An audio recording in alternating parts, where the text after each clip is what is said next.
Right, ladies and gentlemen, I'm going to tell you about a story. I hope this isn't too boring for you, but please listen. It might be interesting for you.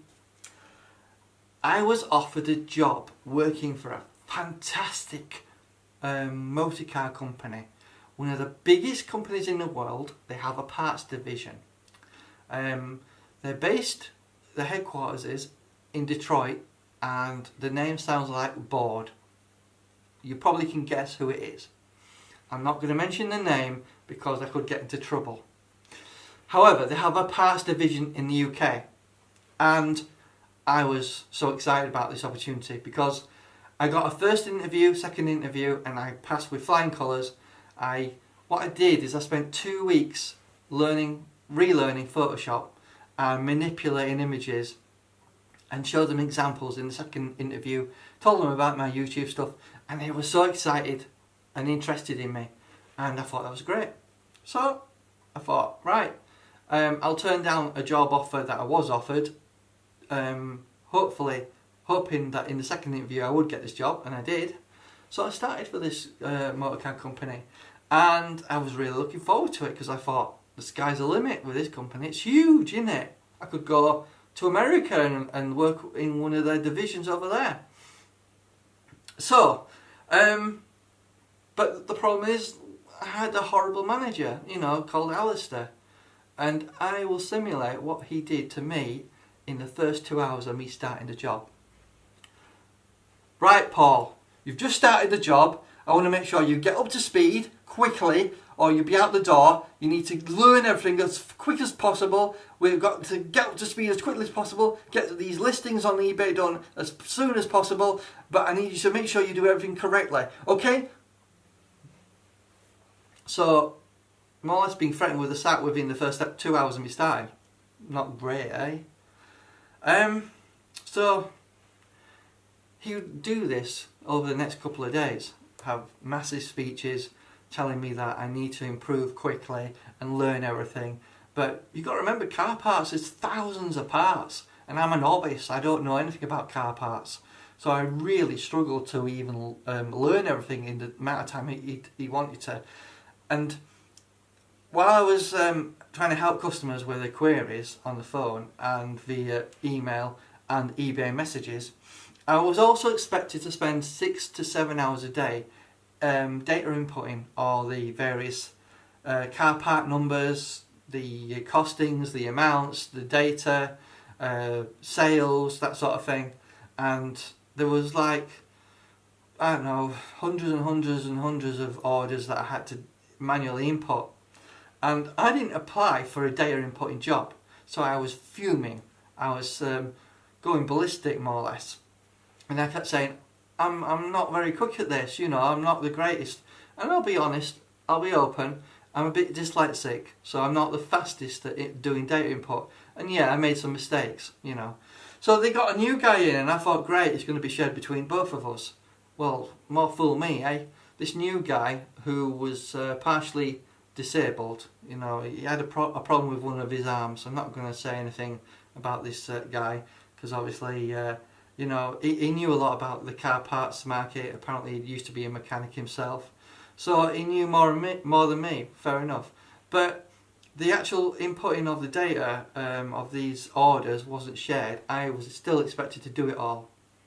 And I made some mistakes, So at some point I decided to go to the ops manager and say, listen, I think this Alistair manager is bullying me. He's been nasty and horrible and more or less insinuating. Obviously he did this away from the other member of staff. It was always one-on-one, so there were no witnesses.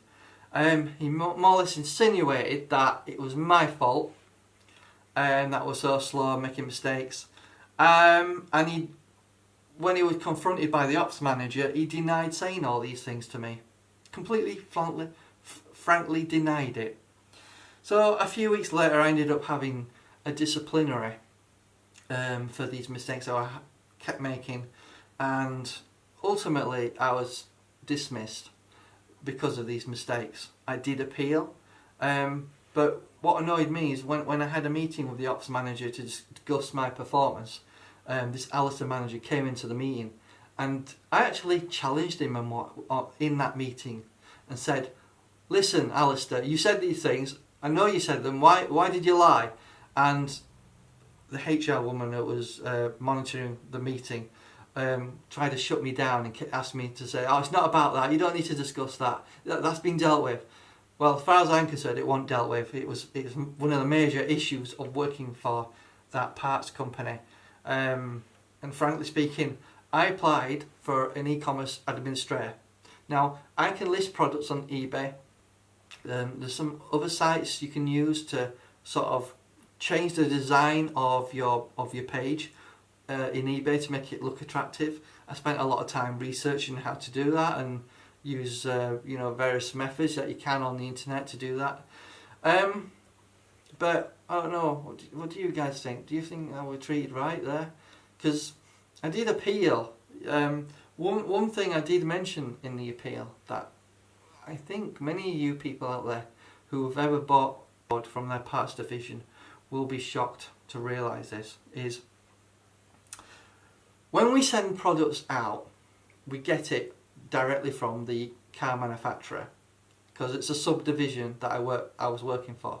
So you obviously have the main company, the main car company, and then under them is a subdivision which is a car parts company, but the same company though still.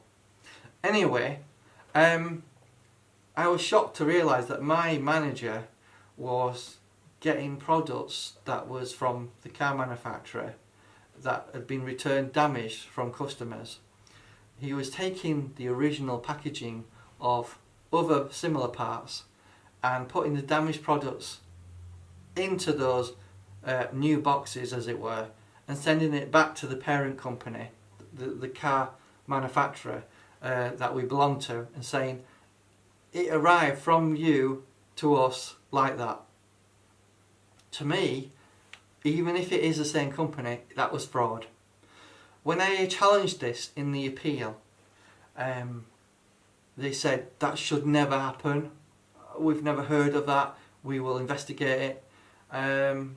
So I think that practice was quite shocking, because say you send a product out to and you get it from your warehouse, and say it comes from the warehouse to your depot, right? And then you send that product, because someone's ordered it from your depot, to the customer. Then the customer receives it and it's been damaged by a courier firm, right? Simple thing. Send it back, and obviously if it's damaged we refund you. That's not a problem, and that would happen. But then what this Alistair manager decided to do is, instead of sending and being honest with the the car manufacturer parent company, telling them that this was damaged in transit, we'll send it back to you, and obviously you need to dispose of it or something like that, or possibly repair it. What he would do is he would get some packaging from a non-damaged item that came from the parent company, right? Put it on the damaged product, send the damaged product back to the parent company's warehouse and say it came to the depot like that. To me, that is fraud, and it should not happen. And if you were found out, you should be instantly fired for gross misconduct. Anyway, obviously I've not mentioned the firm names in this video because I do not want to be sued, because like with many companies, you sign a non-disclosure policy, which means you can't reveal the company name to the world, to the wide web. I don't like it because it's hiding things. I like things to be open and honest. So let me know in the comments, do you think I was treated unfairly? Or do you think the fact that I made some mistakes on inputting data, it's my fault, I lost my job? I don't know. But from my perspective, I applied for a job which was creative in nature, making designs on eBay listing pages, not spending the vast majority of the day inputting figures into a database. I think if they told me that in the interview, I wouldn't have taken the job on, because I was offered a job somewhere else, which was an admin job, and I think I would have been more capable of doing that. Anyway,